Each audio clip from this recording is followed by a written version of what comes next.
Let me tell you, I think this part of it really like broke me like so bad, right? Because so I'm going through the medical records and I keep seeing I came up to April 22nd and I see fracture and I'm like, fracture? What type of fracture? So I went on Google, humeral fracture. So I went on Google and I'm like, what? And like dream arm wasn't broke, so I thought it was a mistake. So I kept going, and then the radiologist is the one who documented it, right? April 22nd, the radiologist, Dr. Coblin George, documented at 11:51, she was healing from a right humeral fracture. Healing? When was it broke? When was it broke? Okay. Then again, April 29, Dr. Candice Skas, I don't know, radiologist again. She documented suspected healing right humeral fracture. So you can imagine that I'm reading this, right? And I'm like, Dream never had no broken arm, but then it made sense because I'm like, wait a minute. It had that time that they freaking May 6th, same Dr. George Coblin, radiologist, he said, similar appearance, the bones healing with the right humeral fracture. So I went to her x-ray and I look at her x-ray and I'm like, I seen it. Like you can see it. Her left arm was good. Then her right arm right here. Somebody break my child arm. You understand? This is a micro premature baby. They broke her fucking arm and they didn't tell me nothing. These people didn't tell me nothing, bro. I'm telling you, these people didn't tell me nothing. They didn't tell me nothing. Like if you guys didn't want to deal with her, you could have simply just tell me. You could have simply told me. You could have hinted to me. Then to add insult to injury, Dr. Kalia Hill, you got the report. You didn't tell me nothing either. At the time you were a resident. You didn't tell me anything either.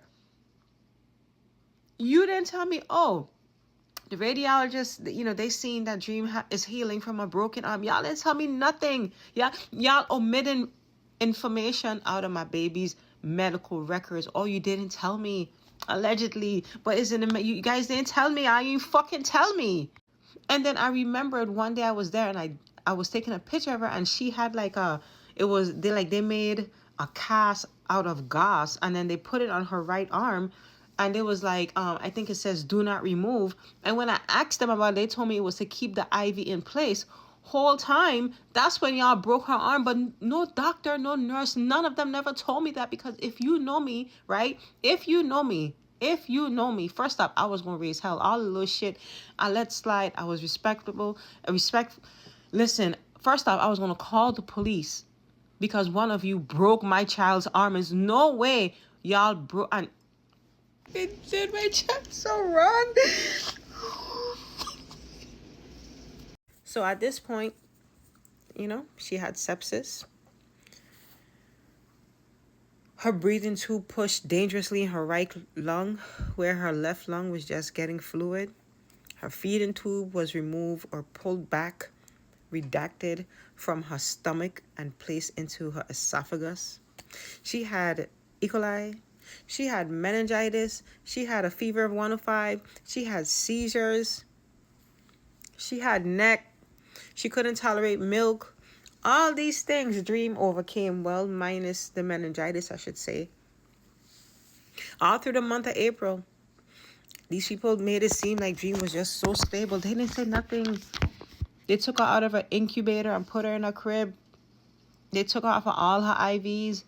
Whole time they were getting the month of April 16, 24th, and 30th, they were getting information from the radiologist that Dream brain were bleeding. The verticals were expanding. The fluid wasn't draining.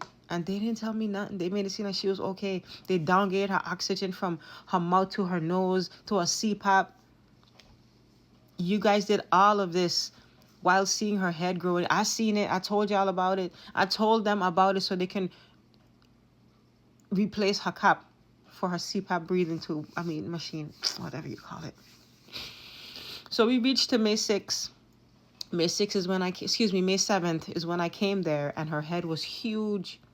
Mind you, Dr. Visawatan and the nurse that night, he didn't say nothing. Like, what were you guys, were you not doing any care because she was sleeping the whole night? Her head was huge. I'm the one that told him something when I came there 5:01 a.m. that morning. I came because I couldn't sleep. So I'm like, let me just go to Nemours. I'm not doing nothing. And that's how I met my baby. I left her okay. And when I came, May 7th, her head was big as a bowling ball. Now listen to what Dr. Kalia Hills tell me. So she had like an infection in her belly. That's why her stomach was. And then she thinks that it might have spread to her head. And that's how she got the first episode of meningitis. And then it just never completely went away. The whole time I've been inquiring about her tummy. The whole time I've been taking pictures and videos and all of this stuff, and I didn't understand, what was wrong with her tummy. Her tummy just looks so darker than the rest of her body. What's happening? You wait until now. The meningitis is full blown back. Oh, it stemmed from her belly, from the E. coli. The bacteria spread to her brain. Okay. So now we've come to the realization that Dream is not going to make it. And it's May 21st, and Dr. Gomes is talking. Now, in a room, it says you can record, okay? So I didn't do anything wrong. The room has a sign stating you can record. And Dr. Gomes is talking, and she says, admitting guilt, she says, I wonder if we did a second spinal tap. Excuse me, let me go back. In my country, in India, kids never recover from meningitis. Like, this lady really stood in front of my face and told me that, like, you bold. Dream didn't pass yet. You were bold as hell to tell me that in my face. Then she goes to say, I wonder if we did a second spinal tap, if the outcome would have been different. Then when I asked her about April 16th, she couldn't even answer. But, just let's look at it yourself. Look at what this fucking woman telling me in front of my face. With about 2 months ago, she has had repeated infections, and the last infection that she had went to her brain. Now, the standard treatment for an infection in the brain is to give a child antibiotics for 3 weeks, which we did. And she showed us a lot of improvement after that. So we're very happy with how she did. She was growing well, and we thought that things were going well. But unfortunately, what we know now is that there was a little pocket of that infection, probably because there was blood. There was a little bit of blood inside her brain, and that infection stayed in that pocket. Unfortunately, that infection came back, started to grow out, and there's two really very difficult problems we have right now. One problem is that infection has become so severe, there is just pus inside of her brain right now. And even though now we've done 10 more days of really strong antibiotics, we've tried to give the antibiotics directly into her brain, the infection is just getting so much worse so quickly, and it's not responding to treatment.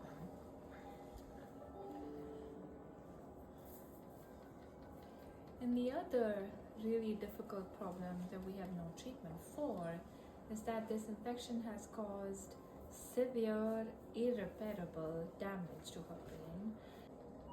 I have honestly asked myself, like, should I have done the tap again at the end of the treatment to see what it would have looked like? It's a question I ask myself every day. When they are not clinically improving, like they're showing you still, they're feverish, they're not feeling well, we will try to do the tap again.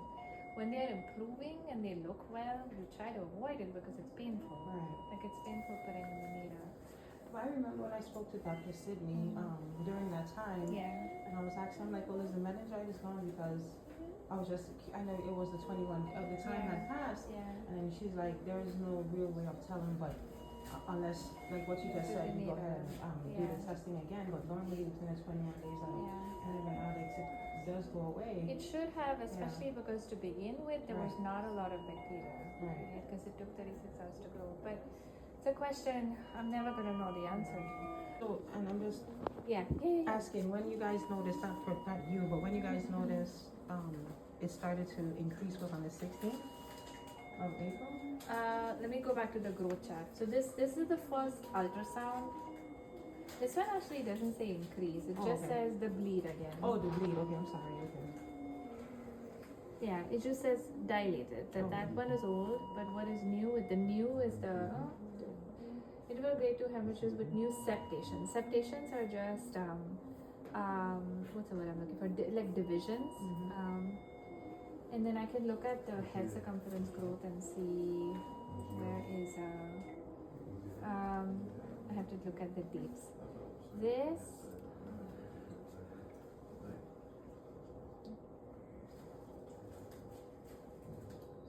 so second and third is when they're starting to say something or the other is going on. Here they talk about, is this the one with the new bleed? No new areas of hemorrhage. This one is okay. But this one says mildly. Yeah, this was the first one where they talk about something is going on. So about a month ago, so she's 42 weeks right now. She would have been about 38 weeks. Yeah, about a month ago. So that 38 weeks. Yeah, was more or less here. So for me, I practiced in India before I came here, and because we don't always have the best resources, right? When this kind of infection, we use the word ventriculitis, meaning just inflammation in the brain. I've seen it quite a lot, and we do the same things. Like, so we would do the ventricular taps, we would do the antibiotics, we would do the IV antibiotics, but unfortunately, I have never seen a child survive it. Yeah. And I've probably seen in my last, like, so total I've been in medicine practicing like as a trainee resident now about 10 to 15 years, I think, if you include India and here. And I've seen about 5 children with ventriculitis. Not one of them has survived. A lot of the times what would happen is we would keep trying and trying and trying. Their heads grow to this, I've seen it, yeah, like mass